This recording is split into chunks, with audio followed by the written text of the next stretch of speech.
आज हमने जो प्रेस कॉन्फ्रेंस बुलाई है, इसका मकसद ये है कि परसों से जो डिबेट संविधान के 75वें साल के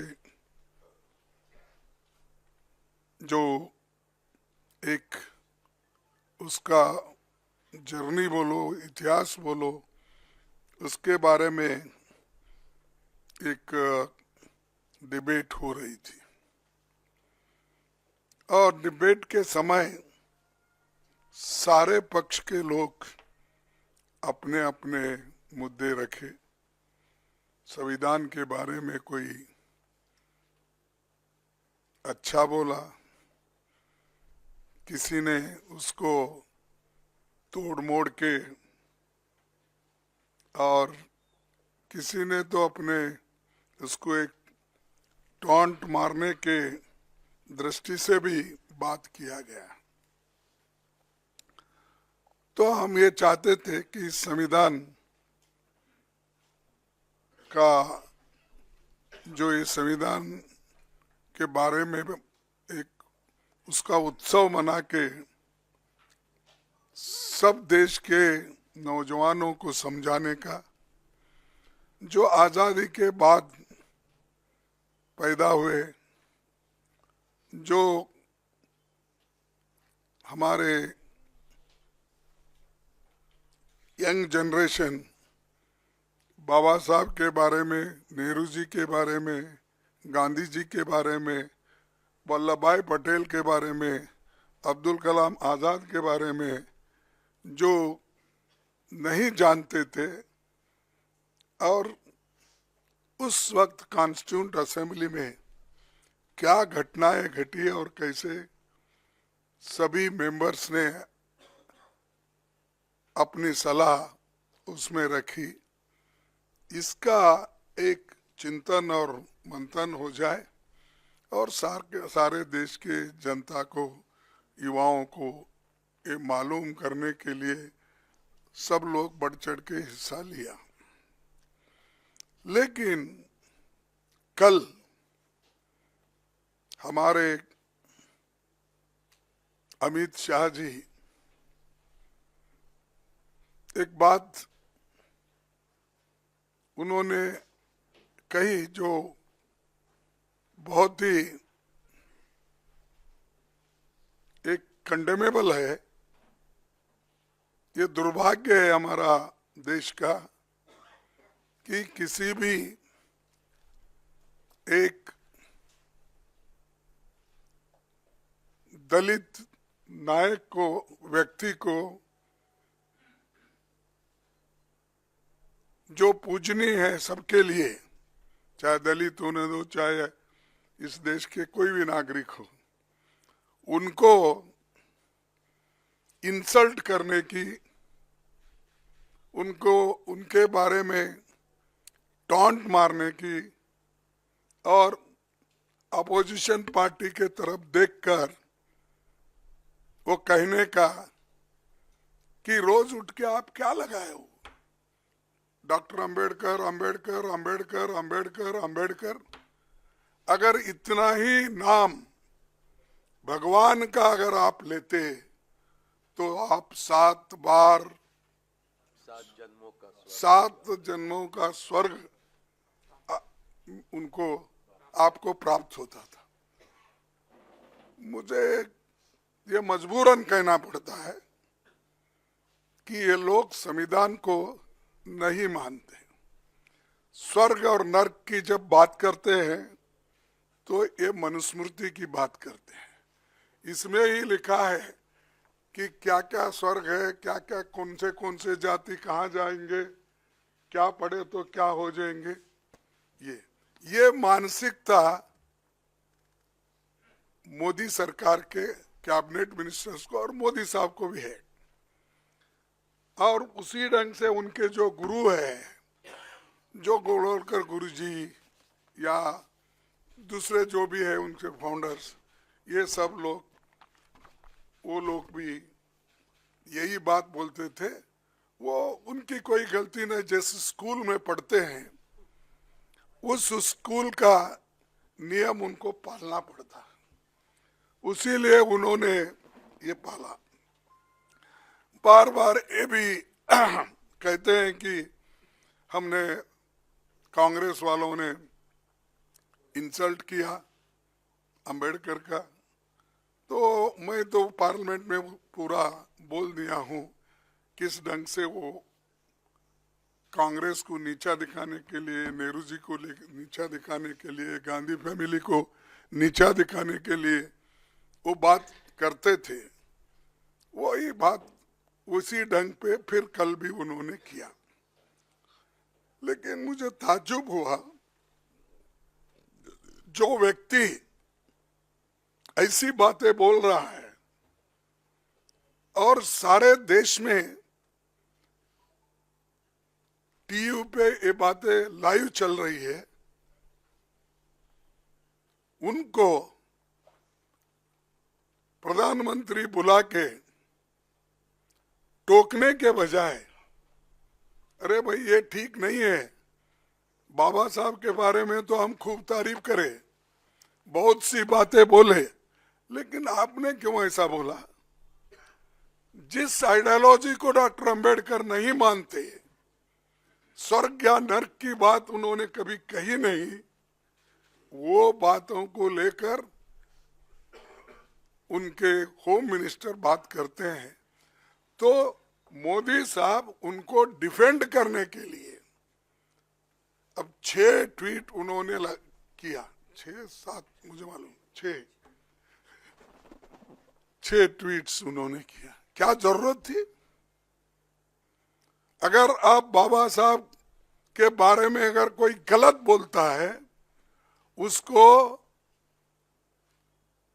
अपने कैबिनेट से निकाल देना चाहिए था, ये नहीं चलेगा। लेकिन दोनों बड़े गहरे दोस्त हैं, एक दूसरे के पाप को सपोर्ट करते हैं,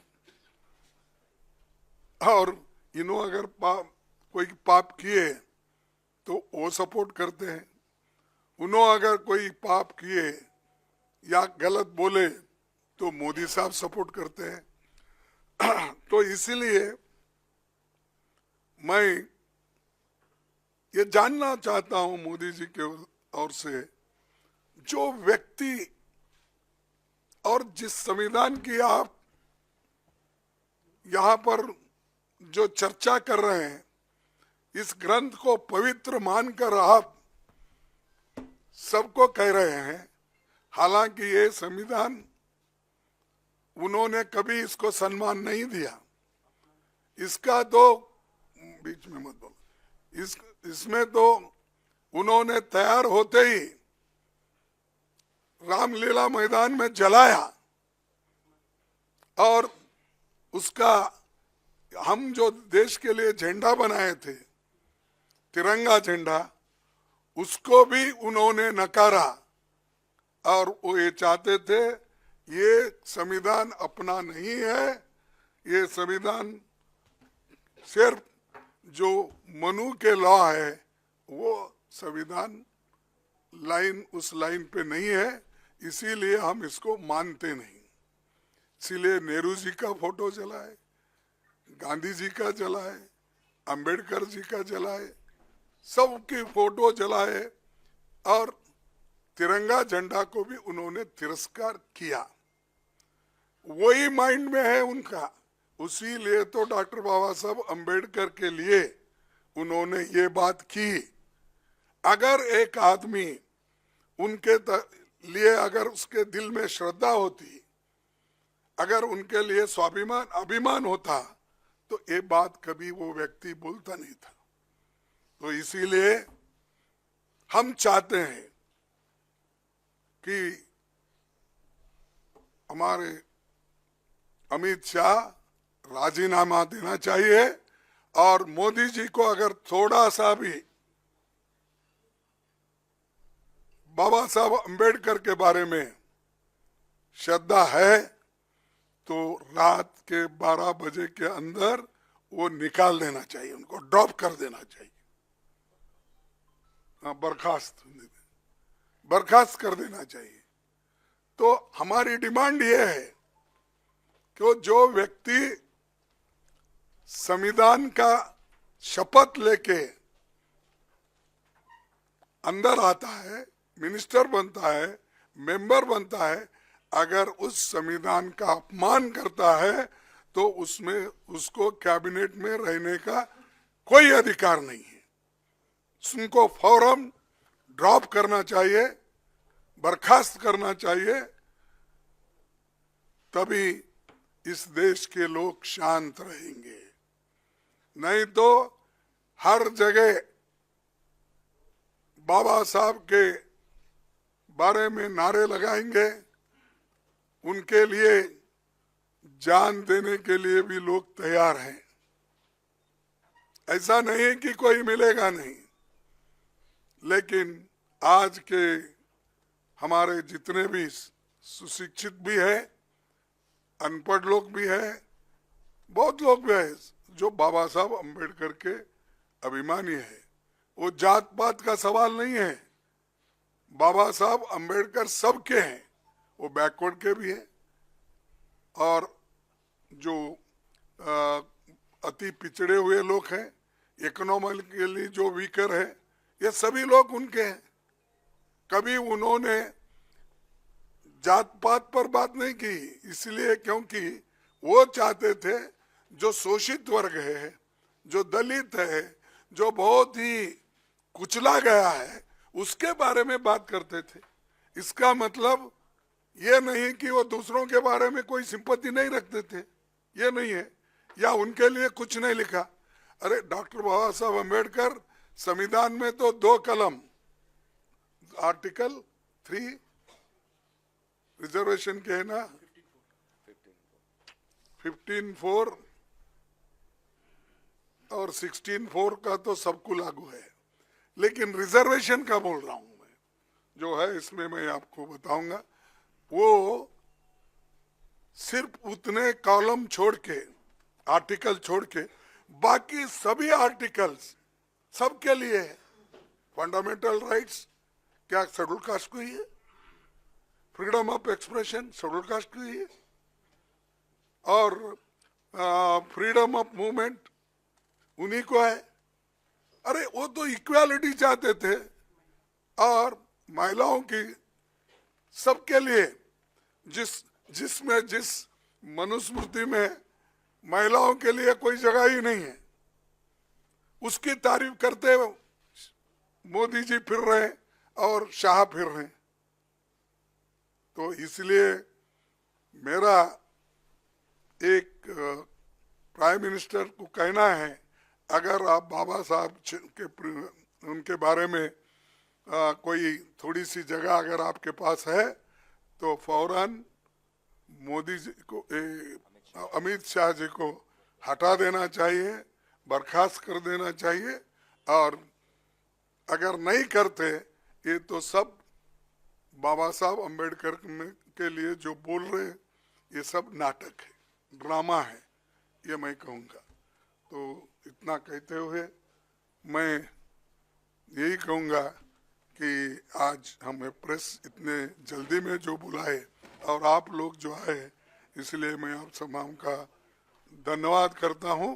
और वो देश के सामने एक तो हम पूछ रहे हैं उनको मोदी जी बर्खास्त करना, एक पूछ रहे हैं हम देश के लोगों से माफी मांगना, या कोई दलितों का या दूसरों का नहीं, देश के लोग जो सब जिनका संविधान के ऊपर विश्वास है, और इस देश के लोगों से माफी मांगकर और वो राजीनामा देकर बाहर आना चाहिए। और अगर नहीं देते तो मोदी जी उनको आज किसी ना किसी तरह से बर्खास्त करना चाहिए, यही मेरी आप सब लोगों से विनती। शुक्रिया कांग्रेस अध्यक्ष जी। अभी खरगे जी ने आपके सामने, देश के सामने बिल्कुल साफ कर दिया है कि कांग्रेस पार्टी क्या चाहती है प्रधानमंत्री से। अभी इस वक्तव्य के बाद मैं नहीं समझता हूं कुछ सवाल जवाब की जरूरत है। शुक्रिया साथियों।